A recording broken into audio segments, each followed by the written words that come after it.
Një person ka vdekur pasi dyshohet se është goditur nga një vetur në rrugën Wesley Clark në Prizren, të mërkurën rreth orës 19:12.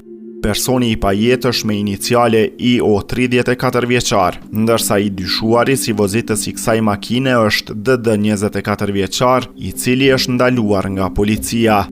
Lajmin e ka konfirmuar Shaqir Bytyqi, zëdhënës i policisë së Kosovës për rajonin e Prizrenit. Sot më datë 18/03/2026, rreth orës 19:12, policia ka pranuar informatë se në spitalin rajonal në Prizren është sjell një person pa shenja jete, sipas mjekëve kujdestar. Bazuar në informacionet fillestare, dyshohet se viktima është goditur nga një vetur në rrugën Wesley Clark në Prizren.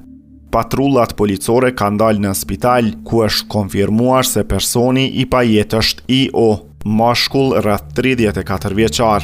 Sipas të dhënave fillestare, viktima dyshohet se është goditur nga një vetur me targa vendore e drejtuar nga DD, mashkull rreth 24 vjeçar.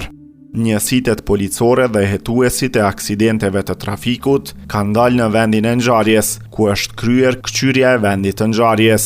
Lidhur me rastin është njoftuar prokurori kujdestar. Me urdhër të prokurorit, trupi i pajetës është dërguar në IML për autopsi, ndërsa ngasësi ndalet për 48 orë, ka thënë ai.